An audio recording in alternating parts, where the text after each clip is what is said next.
So anyway, oh yeah, my disclaimer is half my life I spent drunk, the other half I spent being lied to, so who really fucking knows? All I got is memories, and mind plays tricks on you, who fucking knows? And the people who know are dead, and the ones that are left alive deserve to be fucking dead, so I'll never know.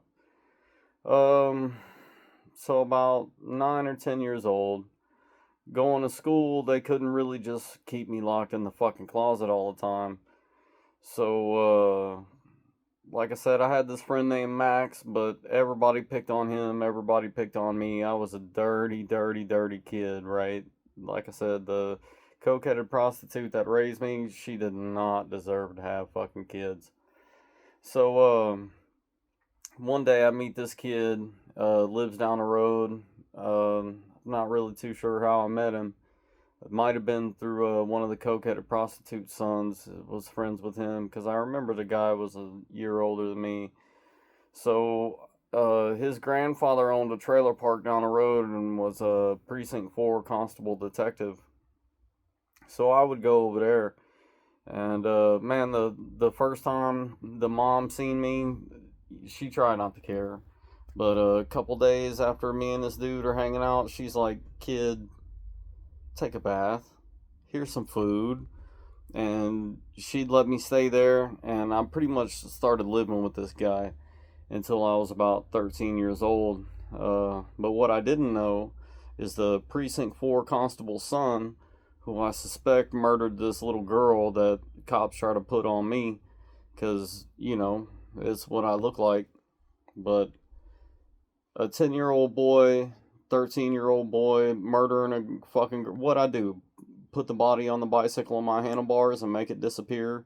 Never left a fucking trace of DNA? Or did the precinct 4 constable come in, save his son, and clean up all the fucking mess to where there's no DNA and no body? What sounds more likely?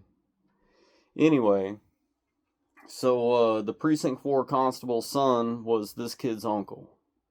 So I would stay with this kid, his mom and dad, and they were real nice, man. I owe them a lot. If I could ever pay them back, I would. And I would stay with them, sleep there, take a shower, eat food. They would even give me clothes. This kid, they had money. I didn't know why at first. I thought it was just the rental property and dude's precinct 4 constable detective.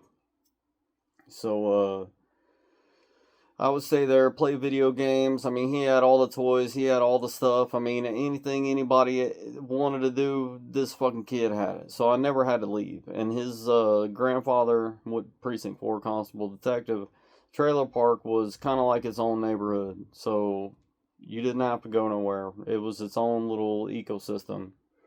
Kind of like, fuck, I forget that movie where it was like a motel turned into a crack den and the police couldn't get in.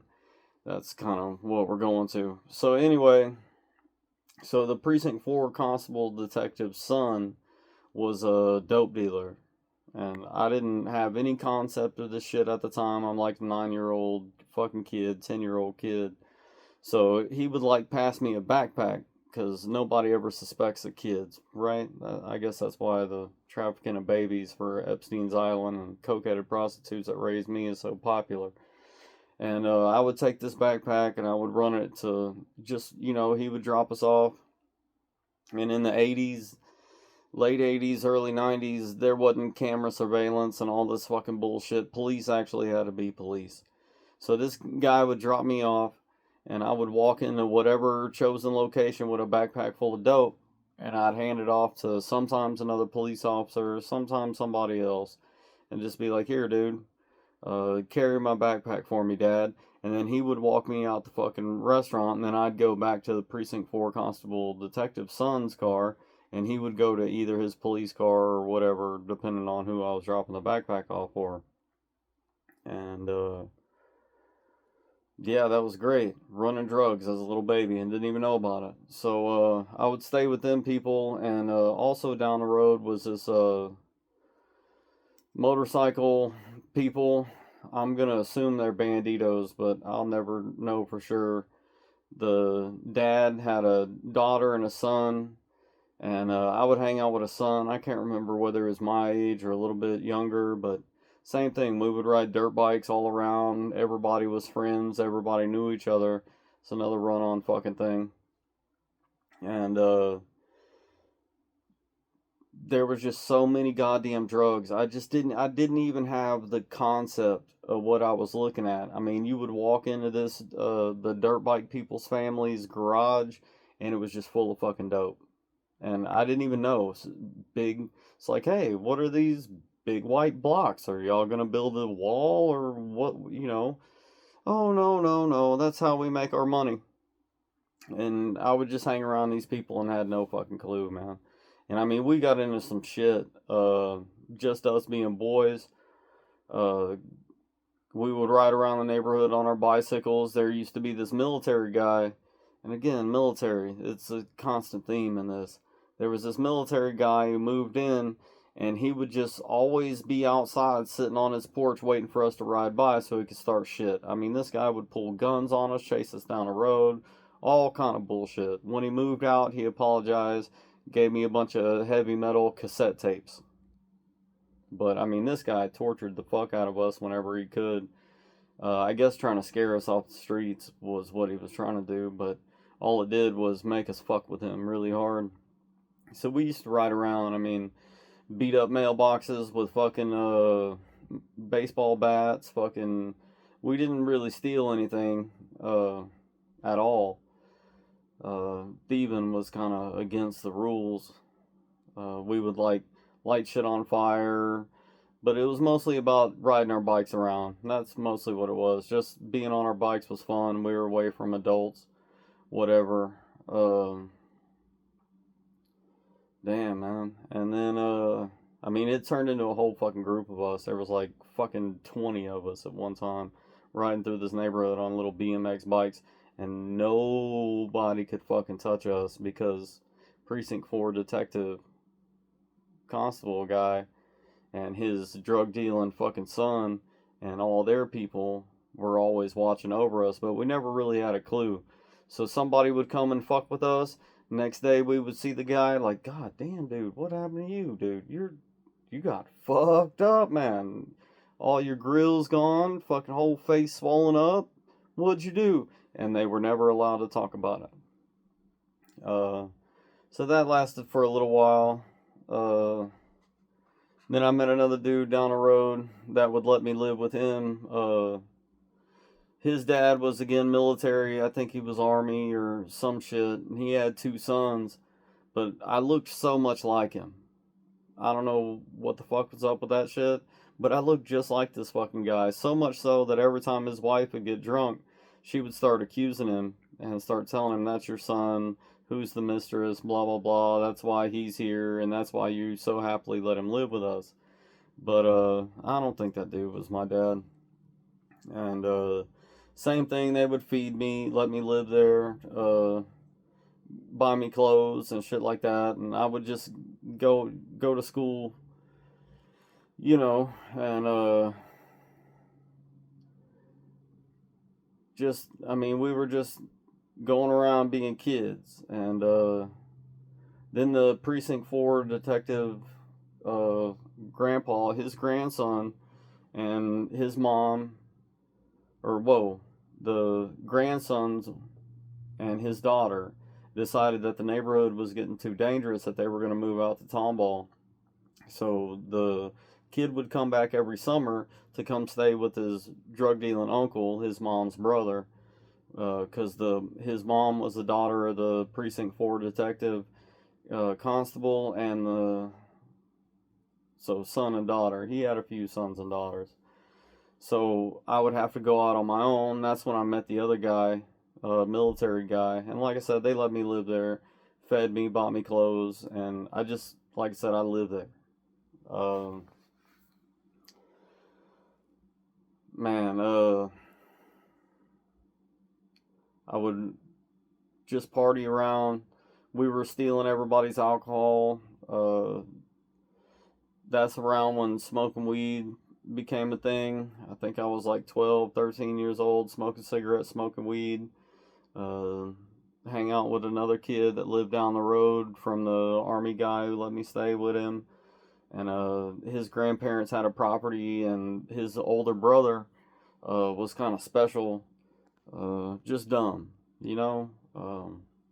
So me and him got along more than the younger brother because he didn't have a job, didn't go to school, and I was just, I was ahead of my time, I guess. I knew how to, it's like I could fix his truck and all kind of other bullshit.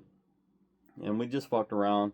Like I said, lighting shit on fire, beating up mailboxes with our baseball bats, smoking weed, smoking cigarettes, drinking beer, drinking whiskey, doing whatever we could. And down the road was this girl, I can't remember her fucking name, and she had this one friend that come over, and they were older than me by about 4 or 5 years. And a girl used to like burn her arm with cigarette lighters and all kind of bullshit like that. And we talked on the phone. I thought she was cute as hell. We talked on the phone a bunch, and eventually I got her to come and stay the night over at a friend's house. And her parents let her. I don't fucking know why. She stayed in the A-Leaf area. And yeah, some things happened. But I think before that was a girl that I met in church, because another dude that let me stay at his house, the stalker, his grandmother was really, really church. She was a religious fanatic, Christian, fucking psychopath. So me, I wanted to find God, so sometimes I would stay at his house. He always had weed, was the friendship. He was older than me by a few years and knew who my supposed brothers were. And like I said, we would just hang out. I went to that church, man. I seen this other girl. Dude, she was beautiful. So I chased her around, and things happened. And like I said, it was all about BMX, having fun, and just trying to figure out day to day how to survive. Pack of cigarettes, weed to smoke, beer and alcohol. And that lasted till about 14, 15, because I got into my first year of high school. I was 12 years old, turning 13, because I was moved up a year because I had an extremely high IQ. Funny thing is, the coke-headed prostitute went to take me to get my IQ tested, and I was already a fucking dirty fucking kid, so everybody fucked with me. So I definitely didn't want to be a dork on top of it, so I tried to fail the IQ test and still just fucking dropped like 120 and tried to fail and was one of the smartest people in that area. However big their area went, who knows, who fucking cares. And life seemed pretty good, man.